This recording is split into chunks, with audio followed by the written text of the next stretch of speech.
대한민국 최고 병원 의사가 전하는 건강 이야기. 서울대학교 병원 팟캐스트. 현대인에게 흔한 증상 중에 하나가 뻐근한 목 통증인데요. 종일 스마트폰 내려다보거나 이제 컴퓨터 모니터 오래 들여다보시는 분들께 나타나는 흔한 증상 중에 하나입니다. 건강톡톡에서는 오늘부터 4시간에 걸쳐서 경추와 관련한 목 통증의 모든 것 알아보겠습니다. 우리 병원 신경외과 정천기 교수님 나오셨습니다. 안녕하세요. 네, 안녕하세요. 교수님, 사실 경추라고 하면은 이름이 좀 어려운데요. 이제 목에 있는 뼈 어떻게 구성되어 있는지 구조적인 것부터 좀 말씀 부탁드립니다. 사람 목뼈는 이제 7개의 뼈로 이제 되어 있어요. 그러니까 결국 목뼈라고 하는 거는 이제 머리뼈를 빼고, 네. 그다음에 이제 흉추라고 이제 그 가슴에 딱 연결된 네. 뼈 사이에 7개가 있고요. 그 7개는 뭐 포유류에서는 다 똑같아요. 네. 그러니까 뭐 목이 아주 긴 기린서부터 목이 우리가 거의 없을 뭐 쥐까지 네. 똑같이 다 7개로 구성되어 있습니다. 네.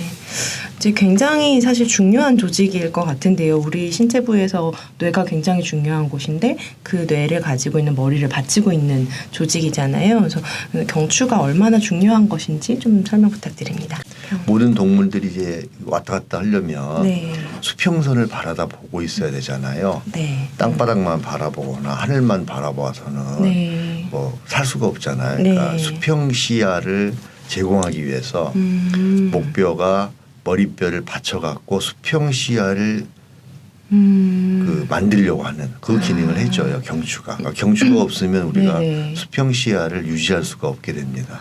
그러니까 이렇게 걸어가면 사실은 흔들흔들 거리는데 이 똑바로 그 시야를 계속 유지하기 그렇죠. 위해서 계속 그거를 미세하게 조정을 하는 역할을 네. 해주시는 네. 거죠. 네. 해주는 거죠. 네. 근데 사실은 뇌가 굉장히 중요하기도 하고 여러 가지 이유로 되게 무거운 조직이잖아요. 그래서 무게가 어느 정도 되죠? 사람에서는 뭐 평균으로 잡으면 저희가 네. 한 1,300, 뭐 한 1,400 그램 정도를 네. 이렇게 하니까 1.3kg. 네. 되게 이제 우리가 한 60kg 네. 정도로 이제 사람 몸무게를 평균을 잡는다면 네. 2%가 조금 넘죠. 전체의 몸무게. 네. 근데 이제 다른 데하고 달리 이게 경추가 이게 수평시야를 잡아주기 위해서 이제 움직일 수 있잖아요. 네네. 그러니까 쉽게 해서 회초리 끝에 무게가 달려 있기 때문에 네. 2%면 그렇게 큰 무게가 아니라고 생각할 수도 있겠지만 이게 물컹물컹한 데서 움직이는 곳 위에 있기 때문에 어떻게 보면 회초리 때릴 때 회초리 끝에다 무게 달아서 던지는 식으로 네. 움직일 수가 있기 때문에 네. 경추가 굉장히 많은 일을 하게 돼 있어요. 네, 이게 사실은 경추가 7개밖에 안 되고 사실 척추뼈가 엄청 굵은 것도 아니잖아요. 경추뼈가 어떻게 그거를 이렇게 잘 수평시야를 유지할 수 있는지 경추가 가지고 있는 특징이 있을 것 같은데요.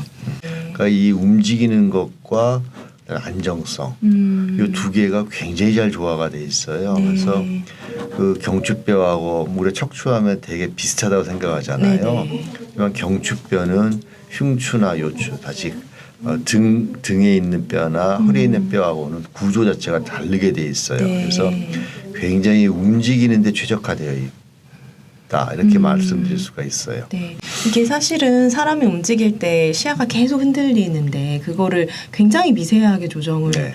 하는 거라면 참 신기한 조직이라는 네. 생각이 네. 듭니다. 네, 요즘 사실 아까 처음 시작할 때도 말씀드렸지만 현대인들이 많이 호소하는 증상 중에 하나가 결국 일자목, 거북목 증후군이라고 부르는 것들인데요. 어떤 건지 조금 설명 부탁드립니다. 기본적으로 이제 머리가 네. 몸통이 앞으로 나가게 된 구조가 되는 거죠. 그러니까 네. 몸통이 앞으로 나가게 돼 있으니까 네. 뒤쪽에서 이 당겨주는 근육들이 네. 그냥 엄청난 일을 해야 되는 상황이에요. 네. 이게 어떻게 보면 우리가 이제 그 균형을 잡힌 상태라고 하면 네. 사실 이제 근육들은 앞뒤로 약간씩만 운동을 해주면 이제 균형이 딱 잡혀 있는데 네. 한쪽으로 이렇게 수그러게 돼 있으면 네. 이 수그리니까 뒤쪽에 있는 근육들이 그냥 계속 일을 해야 되는 상황이니까 유지를 하기 위해서. 유지를 하기 네네. 위해서 네. 앞에는 일을 안 하고 네. 뒤만 그냥 계속 일을 해야 되니까 이 근육들이 어떻게 보면 참 그 주인을 잘못 만나가지고 아닌 말로 네. 과로를 하고 있는 거죠. 네. 과로사를 잘못하면 하게 되는 상황에 몰아넣는 거예요. 네. 그러니까 목 뒤쪽에 있는 근육들이 이제 이거를 수평을 유지하기 위해서 계속 힘을 주고 그러니까 일을 해야 되는. 수평 상태에 딱 네네. 적합해서 약간씩 네. 움직여서 요 미세 조정만 하면 되는 근육을 예. 이렇게 숙여가지고 네. 이 당기는 데 쓰는 거죠. 당긴 상태로 떨어지지 않게 네. 해야 되니까 계속해서 얘가 일을 하게 만드는 과로를 하게끔 하는 네. 상황이 되는 거예요. 네. 아까 이제 주인 잘못 만난 얘기 주인 잘못 하셨는데 만난 거예요. 이게 이제 중요한 요새 지적되는 것 중에 하나가 스마트폰인데요. 저희 정말 할 말 없이 저도 네. 맨날 스마트폰 들여다보면서 걸어다니고 네. 이래서 네, 또 여러 가지 이유들이 좀 있을 것 같은데요. 스마트폰 이외에도 좀 있을까요? 어떻게 보면 현대 사회에서 이게 과연 차도를 건널 때도 네네. 이 주변을 돌아볼 때 우리는 서 있고 우리보다 아래쪽을 봐야지 안전하잖아요. 네네. 그러니까 이제 과거에 우리가 진화해서 이 수평 시야를 유지하기 아주 적합한 구조를 가지고 있는데 이 수평 시야를 유지하는 것보다는 그 아래쪽을 보는 게 더 유리하게끔 상황이 변하니까 네. 당연히 이제 사람들 목이 아래쪽으로 치우치게 되고 네네. 예전에는 이제 그게 책 보는 자세 아니면 이제 껌껌한 데서 만화책 보는 네네. 자세가 맞아요, 선생님. 네. 굉장히 나빴는데 지금은 이제 스마트폰 같은 게 아주 네네. 활성화되고 또 컴퓨터가 없으면 요새 뭐 젊은 사람들이 일을 할 수가 없는 상황이잖아요. 네. 그러니까 그런 상황이 되다 보니까 이제 당연히 목이 구부러질 수밖에 없고 두 번째는 걷는 운동을 요새 너무 안 해요. 걷는 운동. 제가 이제 항상 네. 이야기하지만 네. 걷는 거는 그러니까 목 운동을 뭐 따로 하겠다라고 할 때 그 네. 시간 있으면 걸으시라고 이제 말씀드린 이유가 네네. 우리가 수평 시야를 유지하고 걷기만 하면 네. 목은 충분한 운동을 하게 된 거예요. 다시 말해서 서서 걸을 때 이 미세 이 조절을 목이 다 하고 네. 걷는다라고 하는데 앞만 보고 걷는 사람 한 명도 없어요. 옆도 봐야 되고 네네. 필요하면 뒤도 돌아보고. 맞아요. 네네. 그러니까 목에 필요한 모든 운동을 걷는 거를 통해서 저절로 다 하기 때문에 목 운동을 따로 하는 시간이 있으시면 차라리 걸으면서 하세요. 라는 말을 하게 돼요. 걷는 게 부족해요. 사실 바쁜 현대인들이 이제 운동할 시간이 잘 없으니까 요새 출퇴근 걸어서 하시거나 이런 분들 꽤 많은데 이제 그럴 때 사실 스마트폰 보면서 걸어가시기 때문에 목 운동은 그럼 조금 빼트리고 하고 있는 게 되겠네요, 선생님. 네. 걷는 운동을 하신다고 하면 출퇴근 네. 걸어가실 때 네. 이제 스마트폰 보지 않으시고 수평 시야 유지하면서 네. 걸어가시는 게 중요할 것 같습니다. 또 이렇게 아까 사실 거북목이 결국 목 통증을 주로 알고 계시는데 목 통증이 없다고 하더라도 어깨가 결린다든지 만성 피로 이런 것들이 또 그런 증상일 수 있다고 하던데요. 어떤가요? 그러니까 뼈와 뼈 간의 그 연결을 우리가 무너지지 않게 어떤 말랑말랑한 조직으로 우리가 네. 쉽게 하던 뭐 인대 뭐 이렇게 네네네, 표현을 해요. 인대. 인대 같은 것을 이렇게 잡아주게 돼 있어요. 네. 그래서 어느 정도 수준으로는 삐뚤어지지 않게 움직이지만 네. 어떻게 보면 그 압력을 가지고 있는 끈, 압력끈 뭐 이런 이제 역할을 하는 거죠. 네. 그러니까 이제 그런 것들이 이제 그 원래 예상됐던 것보다 과한 운동을 하게 되면 당연히 어떤 통증이 생기겠죠. 네네. 그러니까 우리가 과하게끔 계속 얘를 당겨 놓으면 이제 네네. 통증이 생기는. 다시 네. 말해서 구조적인 변형에서 오는 통증이 하나 있을 거고요. 네. 두 번째 이제 경추 안에는 우리 신경이 있습니다. 네네. 그러니까 신경이 뭐 경추 안에만 있으면 안 되잖아요.